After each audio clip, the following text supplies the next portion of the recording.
Selamat pagi para sahabat GKI Klase Solo dimanapun para sahabat berada. Kiranya kasih karunia Tuhan dan juga anugerah Tuhan senantiasa hadir dan merengkuh kehidupan para sahabat semuanya.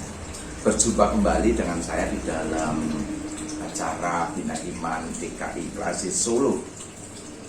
Pada saat ini kita akan kembali merenungkan firman Tuhan yang terambil dari kitab Keluaran pasal yang kelima ayat 10 sampai dengan 23.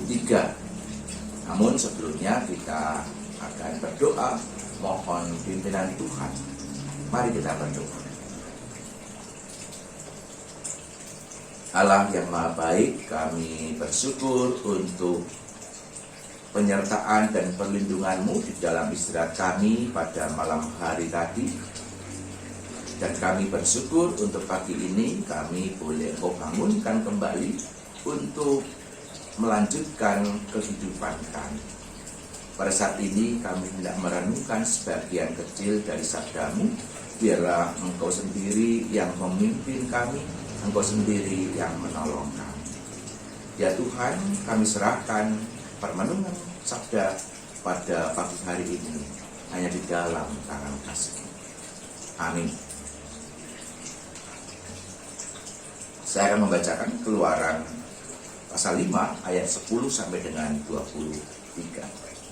Maka para pengerah bangsa itu dan para mandurnya pergi dan berkata kepada mereka, "Beginilah kata Firaun, Aku tidak memberi jerami lagi kepadamu. Pergilah kamu sendiri mengambil jerami di mana saja kamu mendapatnya, tetapi pekerjaanmu sedikit pun tidak boleh kurang." Lalu berseraklah bangsa itu ke seluruh tanah Mesir untuk mengumpulkan tunggul gandum sebagai pengganti jerami. Dan pengerah-pengerah itu mendesak mereka dan berkata, "Selesaikan pekerjaanmu, yaitu tugas sehari, seperti pada waktu ada jerami." Lalu pengerah-pengerah Firaun memukul mandur-mandur Israel yang mereka angkat sambil bertanya, "Mengapakah kamu pada hari ini tidak menyelesaikan jumlah batu bata yang harus kamu buat seperti kemarin?" Sesudah itu pergilah para mandur Israel kepada Firaun dan mengadukan halnya kepadanya. "Mengapakah Tuanku berlaku seperti itu terhadap hamba-hambamu ini? Jerami tidak diberikan lagi kepada hamba-hambamu ini, tetapi walaupun begitu kami diperintahkan buatlah batu bata. Dan dalam pada itu hamba-hambamu ini dipukuli, padahal rakyat Tuanku lah yang bersalah." Tetapi ia berkata, "Pemalas kamu, malas. Itulah sebabnya kamu berkata, izinkanlah kami pergi mempersembahkan korban kepada Tuhan. Jadi sekarang pergilah bekerja. Jerami tidak akan diberikan lagi kepadamu, tetapi jumlah batu bata yang sama harus kamu serahkan." Maka mengertilah para mandor Israel bahwa mereka ada dalam keadaan susah, karena dikatakan kepada mereka, "Kamu tidak boleh mengurangi jumlah batu bata pada tiap-tiap hari." Waktu mereka meninggalkan Firaun, berjumpalah mereka dengan Musa dan Harun yang sedang menantikan mereka. Lalu berkata kepada keduanya, "Kiranya Tuhan memperhatikan perbuatanmu dan menghukumkan kamu, karena kamu telah membusukkan nama kami kepada Firaun dan hamba-hambanya, dan dengan demikian kamu telah memberikan pisau kepada mereka untuk membunuh kami." Lalu Musa kembali menghadap Tuhan, katanya, "Tuhan, mengapakah kau perlakukan umat ini begitu bengis? Mengapa pula aku yang kau utus? Sebab sejak aku pergi menghadap Firaun untuk berbicara atas namamu, dengan jahat diperlakukannya umat ini, dan engkau tidak melepaskan umatmu sama sekali." Saudara-saudara yang dikasihi oleh Tuhan Yesus Kristus, ada sebuah istilah, sudah jatuh tertimpa tangga, ditertawakan pula. Nah, artinya apa? Artinya sudah menderita hidupnya, kemudian semakin ditambah penderitaan yang ia alami itu dengan penderitaan yang lainnya.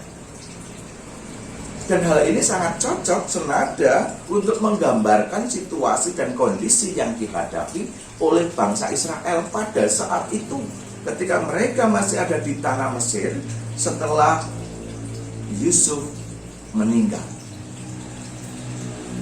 Pada saat itu ada raja baru, katakan ada raja baru, ada Firaun baru yang ternyata tidak mengenal Yusuf yang punya peranan di dalam kehidupan bangsa Mesir pada saat itu. Nah, raja ini takut karena melihat bangsa Israel yang bertumbuh, yang berkembang dengan pesat. Dia takut nantinya jangan-jangan bangsa Israel ini akan memberontak atau akan ikut melawan bangsa Mesir dengan bangsa-bangsa di sekeliling bangsa Mesir ini. Oleh karena itu,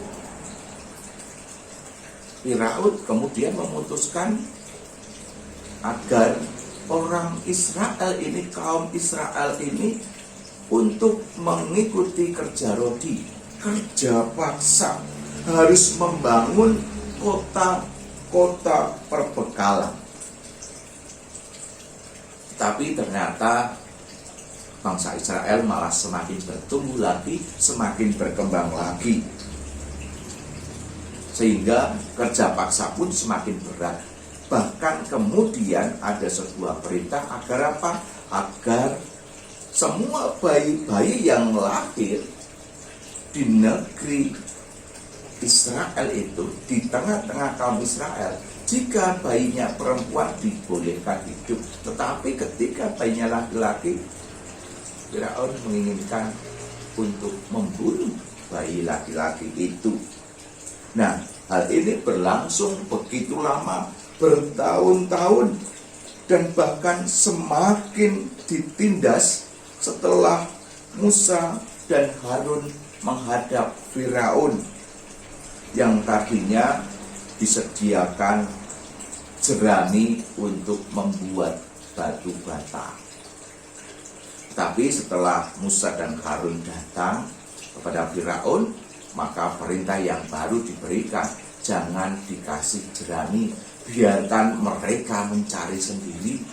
Tetapi dengan catatan hasil batu batanya harus sama jumlahnya dengan ketika mereka mendapatkan jerami dari orang-orang Mesir. Kita bisa membayangkan, kalau sehari ada orang yang mampu membuat batu bata 100 biji dengan jerami yang sudah disiapkan. Tetapi ketika harus mencari jerami di tempat yang lain, secara logika tentunya tidak akan mampu untuk menghasilkan 100 batu bata. Kalaupun harus menghasilkan 100, berarti dia harus meluangkan lebih banyak waktu lagi dalam kurun 1 hari. Bahasanya harus kerja lembur-lemburan dan diforsir tanpa adanya istirahat. Nah, situasi inilah yang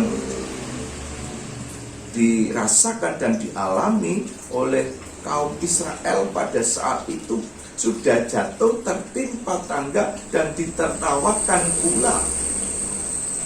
Mereka laporan sama Firaun, sama raja, tetapi apa jawab raja? Mereka dianggapnya sebagai pemalas yang bekerja tidak serius. Karena apa? Karena mereka bisa memikirkan untuk beribadah di padang gurun, beribadah kepada Allah mereka.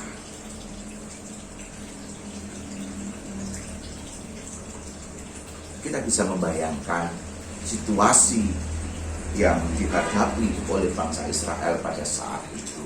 Sungguh sangat memprihatinkan, sungguh sangat mengenaskan bahasanya. Begitu pula situasi yang dihadapi oleh Nabi Musa ketika ia melihat kondisi bangsa Israel yang semakin menderita.